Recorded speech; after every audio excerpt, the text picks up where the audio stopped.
going to use magnolia for a scent that I will put, on my wrists and behind my ears, just on the little scent points. And today I'm going to use magnolia. Okay.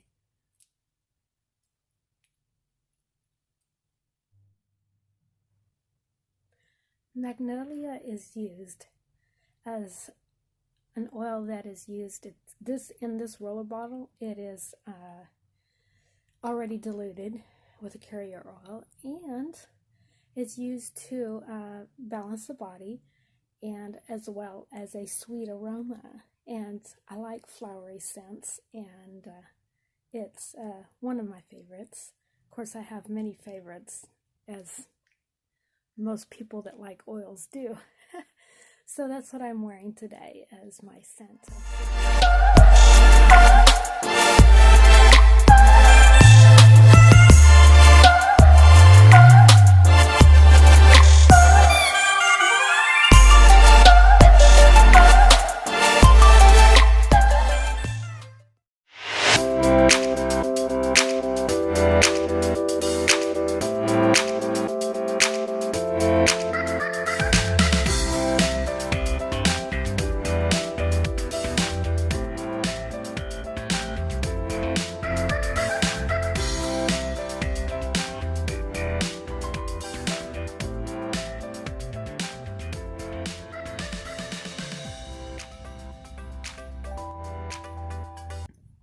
I'm getting steps.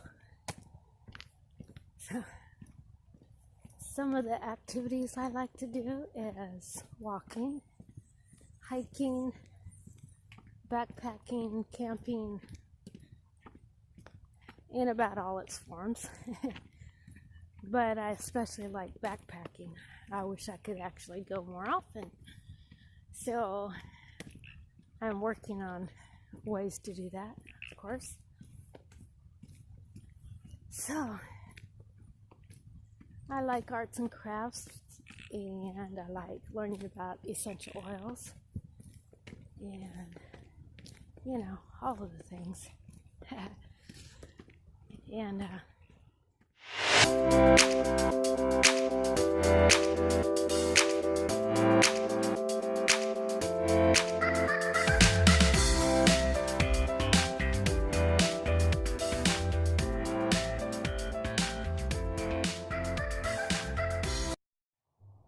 hello, it's Rhonda Grace, and I'd like to give you a little bit of background about where I grew up.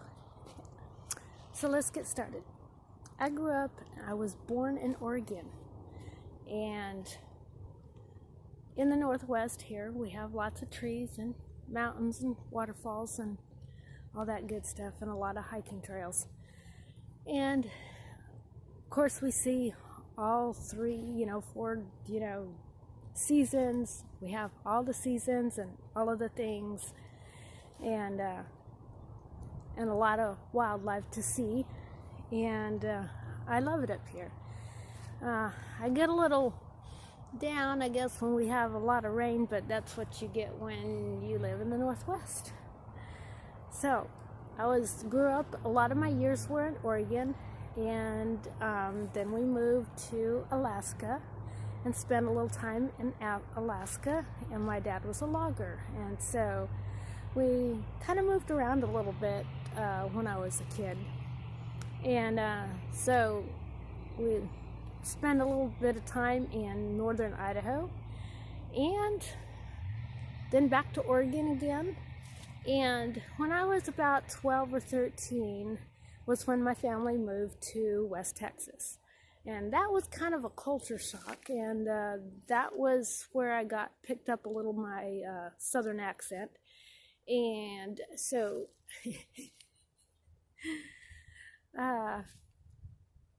so that when we were driving down, and we weren't in Texas yet, but we were on the way, we drove down from Oregon all the way to Texas. That was a long ass drive for a kid. Let me tell you. And there was 3 of us kids. So when I was when we were driving down to Texas, that was the first time I ever heard the term y'all. And I thought, my goodness, what kind of a term is that? Why are you saying y'all? I mean, what does that even mean? And I just thought it sounded so funny because I had never heard that word before. And next thing you know, I was saying y'all when I was down in Texas. Okay, it was kind of something that I picked up from the local people and stuff. So it was like, wow. It was just totally a culture shock, because you just did things different. And West Texas was like a lot of sand and sagebrush, and the hilly country, you had some juniper trees. And so we kids would run around and we'd build our little forts and stuff, like kids do. And we were country bumpkins, we'd preferred to play outside than, do dishes or something like that. We love to play outside. So, but I ended up spending a lot of years in Texas and didn't move back to the Northwest until later after I was an adult. So, I learned to drive when I was in Texas, and the little town that we were in, a small town, and when I could drive the car at 55 miles per hour down the main street of our little town, I thought, boy, this is exciting. And I was nervous and both hands on the driving wheel, and I just thought I was pretty good, driving 55 miles an hour. Well, now it's so easy to go 75 and 80 down the freeway on a straight stretch. I had to slow down and all, but in parts of Texas you could go 70 or 75. I forget what it was now, but there were so many straight stretches on the freeway out in Texas that you could drive for miles, and it's like almost no turns. And but you had to watch out, because sometimes you would come up to a turn and it's like a hairpin turn in the middle of nowhere. So.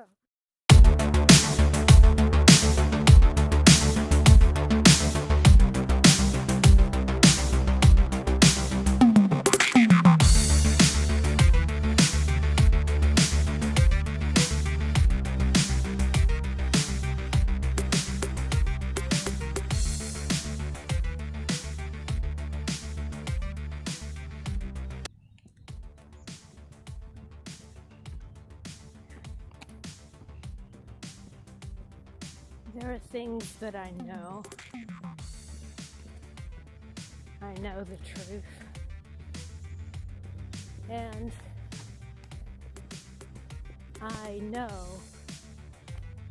the evil that exists in the dark shadows, ready to pounce.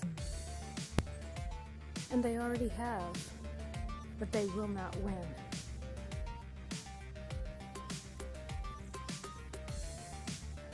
Believe me, I know the evil that lurks behind the dark corners in the alleyways. I know this destruction that they wreak havoc in secret in the dark alleyways. They could be at work. They could be at home. They could be behind closed doors or in an open hallway where there are no cameras to spy, but they are there working their evil. I know, because I've come face to face with evil, and I know it exists. But I'm not, the dumbed down sheep of most of society today. I see past the mask. I see evil in the eyes of the soul of the evil one. I see evil. and I will speak, and I have the right to speak. I have a right to speak the truth. It is okay to be yourself, and it is okay to be true to yourself. And it's okay to speak the truth. So, I want to leave you with one thought. Always be yourself, no matter what. No one has the right to tell you you can't be yourself. No one has the right to tell lies on you. Stand for the truth. That's the only way to be.